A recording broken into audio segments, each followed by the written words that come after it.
Well, even before the brackets were drawn for the 88 kilogram division, a lot of people figured it'd be a 3-horse race with a handful of people who could potentially play spoiler. As it turned out, those 3 horses, being Craig Jones, Matheus Diniz, and Josh Hinger, all made it to the medal stand. The rest were not able to make it, although there were some other interesting matches. What I'm going to do is I'm going to go through some of the highlights from the top half of the bracket, some from the bottom half of the bracket, and then I'll actually run through the bracket and talk about each match. So for Craig Jones in the top half of the bracket, he had it drawn up where it looked as though he was in good shape to make it to the finals, and he was able to submit all of his opponents all the way to the finals. Not only did he get submissions in every match, but he didn't even have to go to overtime in any of the matches, closest one being Mason Fowler. So we'll look at how he ended up getting there. So in his first match against Ben Dyson, ends up rolling through, gets into a honey hole position, that being where he's got control of the near leg here with the outside reap, and then also controls the far leg as well. Ends up rolling into a heel hook here. Really tight, gets the tap. So Craig Jones, who's mostly known for his heel hooks, unfortunately for him, this was the only heel hook he got. I guess you could say, unfortunately, he did get 2 other submissions, so it's not like that's all that bad for him. Kind of wish we would have gotten to see him in the absolute, but I don't know whether or not he tried to get into it or what the deal was with that, but at least in his division, got that 1 heel hook here in the first round. In his second round match, he was going up against Mason Fowler.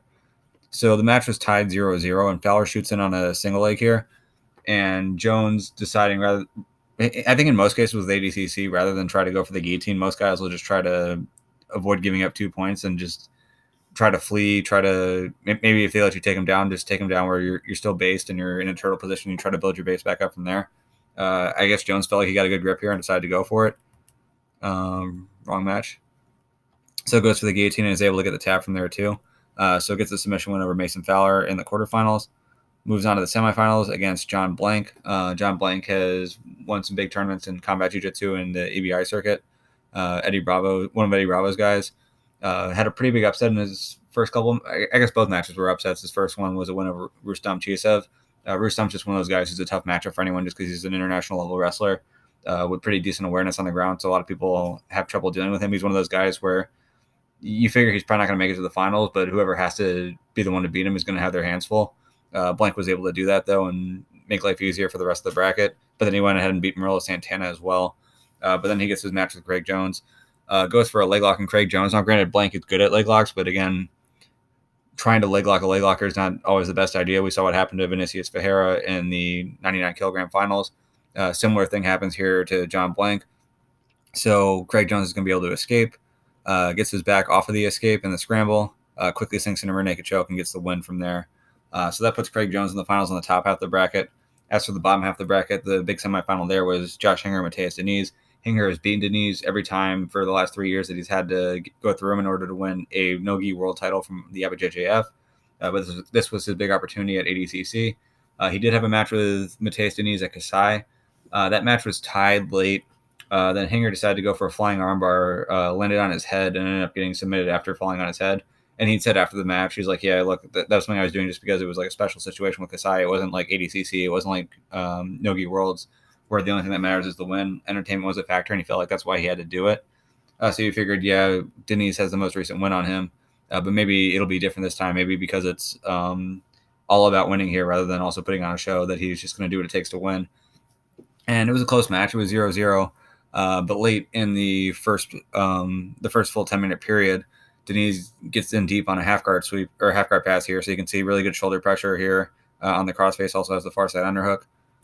And he's actually going to be able to, with 12 seconds left, he initiates this. He's able to kick through to pass the half guard, gets past. And then from here for the final 9 seconds, it looks like Hinger's doing everything he can to try to recover, try to turtle, just try not to give up the points. But Diniz just stuck to him like white on rice and was able to secure position and get his pass.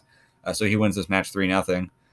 So that puts him in the finals up against Craig Jones. These guys have also gone against each other before in the past, but again, it wasn't like a tournament situation. It was more of one of those super fight shows. I believe Diniz won that match.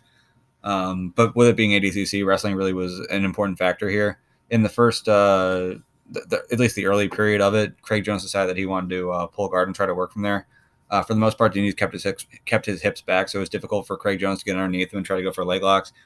He would try a couple different straight armbar attempts and some other submissions, but it seemed like he was kind of going to the well on the same stuff over and over, and Diniz just had the answers for it. As far as who's more aggressive, I think Craig Jones is definitely more aggressive in terms of attacking for submissions rather than Diniz attempting to pass. But then they end up getting stood back up. And Craig Jones goes for just a really half-hearted double leg here. So he shoots in. And with the way that the rules work is if I shoot in on a takedown and 3 seconds passes while I'm still like in there, whether like you're sprawling on me or whether I'm still fighting for the takedown, and then I pull guard, there are no points given. But if it's shorter than that, then there are points given. So I think Craig Jones was just under the impression where if he made it look like he was going for a takedown and then just got put on his back, he wouldn't give up any points. So it didn't look like he really gave his best effort here to defend against Diniz, but Diniz just kind of like lifts him up and plops him over here. But as you can see on the clock, 5:47 on the shot attempt and 5:46 when his butt hits the mat. So it's definitely not 3 seconds. And Diniz is able to secure a position from top, gets the 2 points here. And then from there, Diniz just does a really good job on top in terms of having good positional awareness. Doesn't give Craig Jones a whole lot of opportunities. Craig tries to attack from here for the next 5.5 minutes, but never really gets all that close to anything. So Diniz wins by a score of 2-0 on that odd takedown attempt by Craig Jones. But that's a win for Matheus Diniz.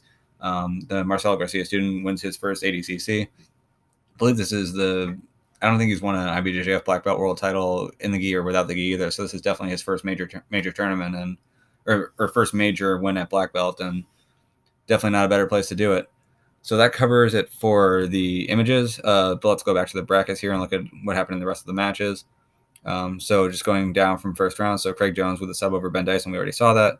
Mason Fowler beats Vlad Araujo. John Blank with that submission win over Rustam Chisev that I was talking about before. We have Murilo Santana beating Loxoti.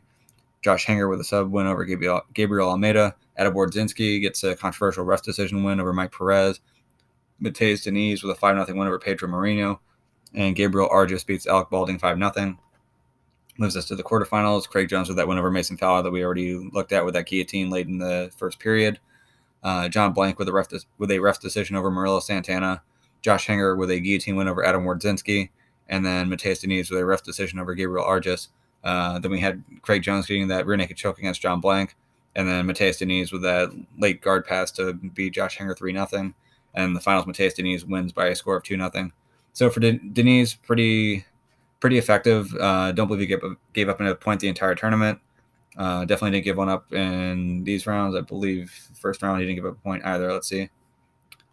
Yeah, so 5-0 against Marino. So scores 5 points here, 0 points here, 3 points here, 2 points there. So he was able to score in most of his matches, but no one was able to score on him. So just excellent defense, really solid base, and that was enough for him to get the win here and for him to become an ADCC champion.